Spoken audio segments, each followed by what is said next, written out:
mu Bufaransa airport yabo yitwa Charles de Gaulle International Airport simbizi.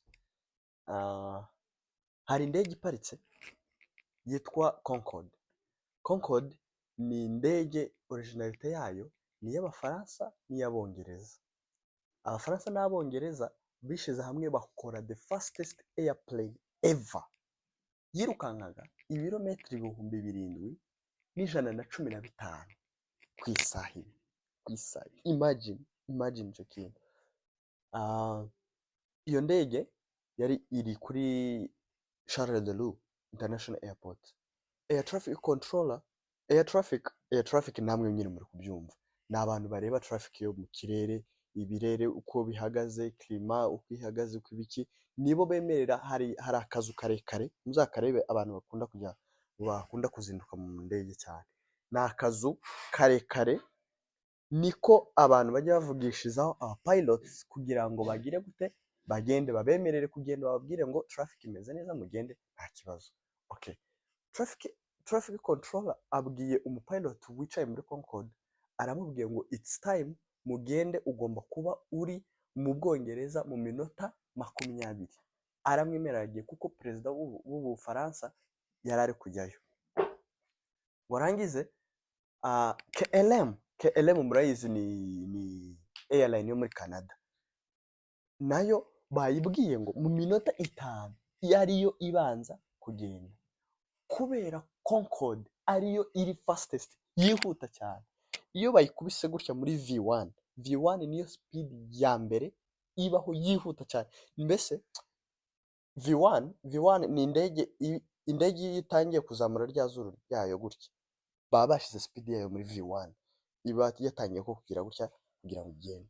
Noneho KLM iraza iragiye, naho kera Concorde bayihamagaye iraza, Concorde iraza vuba itukubita KLM.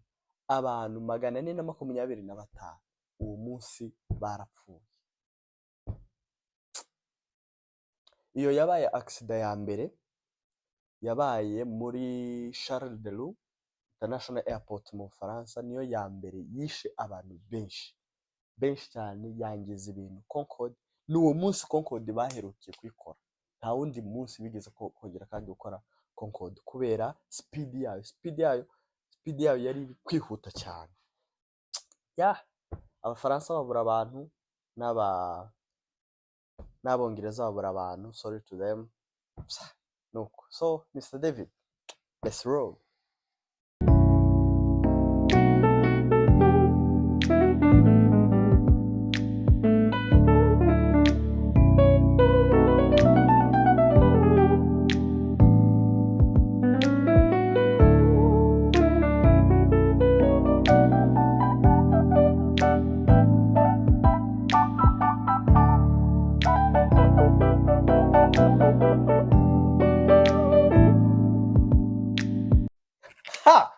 What's up Kigali? It's your boy again, Kavoma.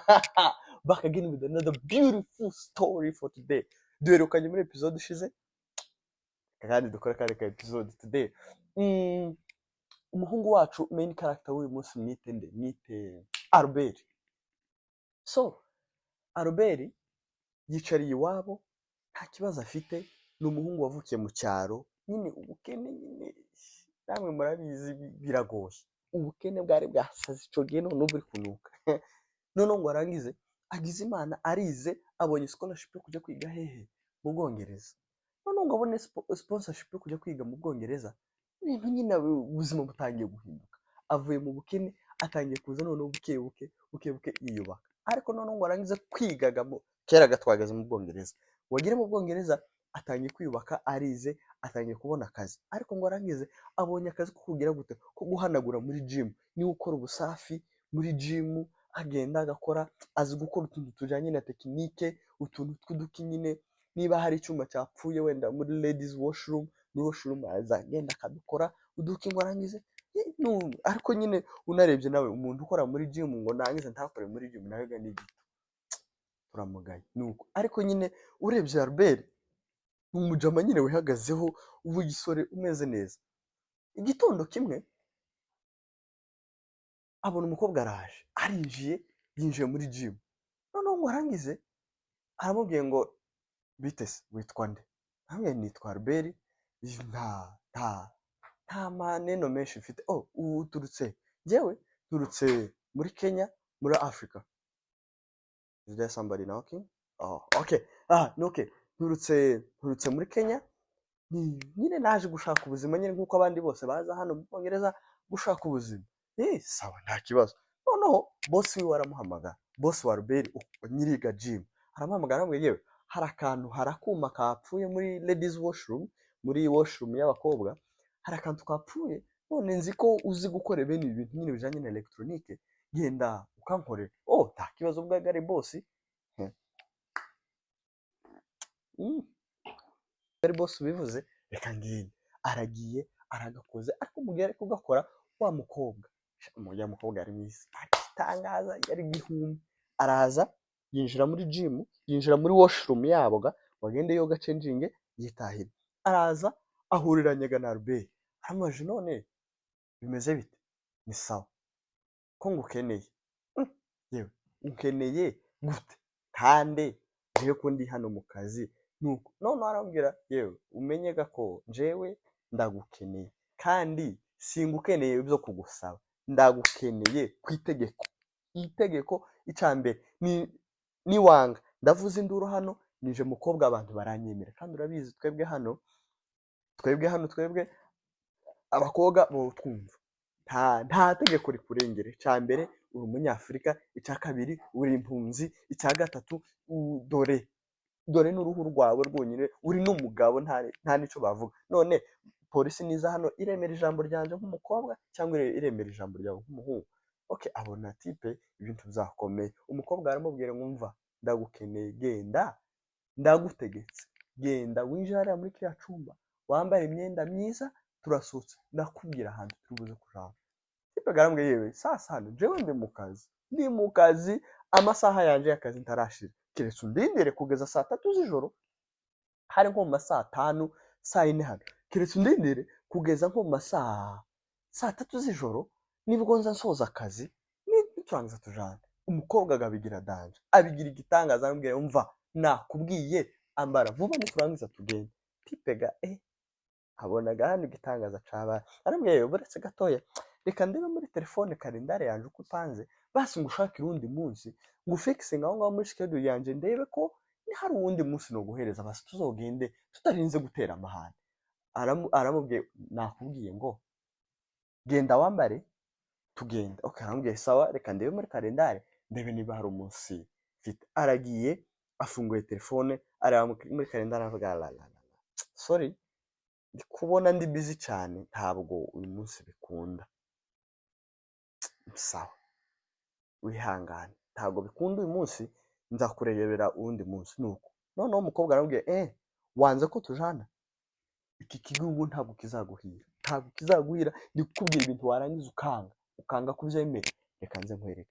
Umukobwa agira gutya, agiye muri washroom arambaye, arasohotse arigendeye. Ukugendaga type agira ngo ni bisanzwe, atangiye kwikorera akazi nk'ibisanzwe nyine, ariyambariye akoza akazi. Nyuma y'ibyumweru 2 type aje mu kazi mu gitondo nko masaa 2 saa 3, asanze polisi yaparitse aho ngaho. Abese noneho ninde wakoze amadega ku buryo polisi yoza kumushaka hano? Ku buryo polisi noneho yinjira muri office ya boss. Abese boss ninde wakoze amadega hano, tubanze tumuseke mbere yuko polisi mutwara. Arambwira ngo banza wicara aho ngaho. Aricaye. Abonaga polisi iramaje, ni wowe Albert? Yego. Iwanyu ni he? Arambwira ngo iwacu muri Kenya. Waje hano gute? Naje nk'impunzi, naje gushaka akazi nyine nk'ibintu bisanzwe. Arambwira bro, hari umukobwa waje kukurega. Wa mukobwa nawe yicaye aho ngaho, yicaye muri office. Arambwira ngo uyu mukobwa yaje kukurega, wamufashe ku ngufu, ngo uramukubita, umukorera n'ibindi bintu bibi byose tutomenya. Jewe mbikora. Arambwira sasa yewe uyu mukobwa ni citizen wacu, uyu ni umuntu wacu guys, tukwizera wowe uri umunyafrika, uri umugabo, ibyo ntabwo tubiziho, ntabwo twabimenya. Noneho warangiza gahunda yewe nazanaga ibihamya byerekanaga ko na ibyo byose nabimukoreye. Nabwira oya rwose. Noneho bosi aravuga ngo yewe reka ngende mbanze nkubite gasave nkore iperereza mu bandi bakobwa wenda bakorana numve niba yo bafite wenda nk'utwo dutabi. Aragiye bose gagende ahafashe nk'abakobwa nka batanu, arabaje se Albert muzi gute? Muzi ko wenda Albert ashobora kuba abafata nabi, ashobora nko kwikora utuntu ko kubafata ku ngufu y'uduki? Albert umuhungu muzima wa mbere mwiza, ufite imico, wize, ufite n'ubwenge, unagira no kubaha. Ibyo ngibyo ntabwo tubigira. Bose aragiye asubiye muri office, arabwiye yewe ni ukuri abakobwa bananiye, bazi ko Albert ari umwana mwiza rwose nta kibazo. Umukobwa arambwiye yewe sasa mwebwe ba polisi ndaje kubaregera ko uyu nguyu yangiriye nabi, none mutangiye kuvuga ngo iki ni umunyafurika ari kuza iwacu mu Bwongereza akatangira gufata mu citizen wanyu nabi, none ngo nta kibazo afite. Abapolisi baravuga ngo Albert Gasasa uri impunzi, uri umunyafurika, uri n'umugabo, ihangane gazana amaboko tugushira amapingu tugende hehe kuri polisi tugufunge ga n'amahoro. None Albert abonaga ibintu bizakomeye cyane, arambwiye yeme mbanze mureke hari akantu ushaka kubereka. Agiye muri telefone akanze kuri record, ashize ku meza, abapolisi bumva bombi, wa mukobwa yumva, bosi yumva, na Albert wa gatanu ashizeho. Turns out cyagihe Albert yari ari muri washroom ari kuvugana na wa mukobwa, muribuka igihe Albert yavuze ngo agiye kureba muri kalendari yiwe ngo arebe niba afite umwanya bazobonane. Albert ntabwo yagiye kureba muri kalendari, Albert yagiye muri voice recorder ararecording.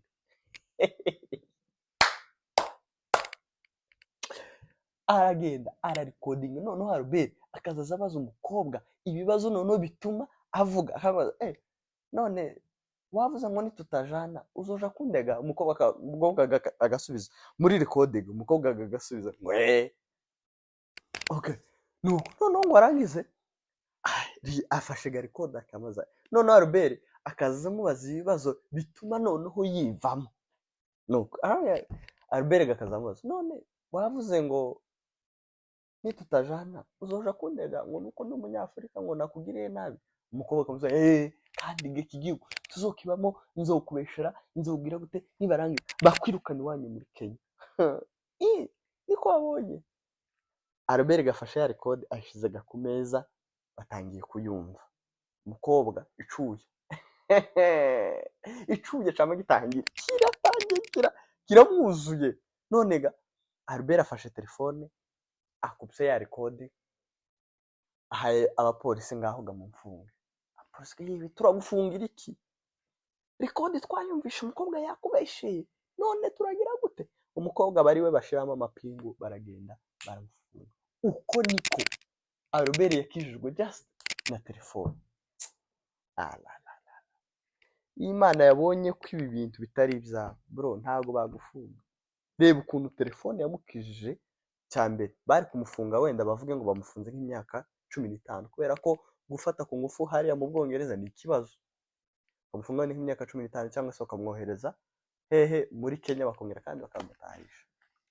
Ubu nyine Albert ni umugabo ufite ama estates, afite ibikorwa byiza mu hariya Nairobi muri bane. Uko niko Albert yakijijwe just na record yo muri telefone. That was the story for today, man. Thank you for listening to me. See you in the next episode. Poderoso Dios. Peace.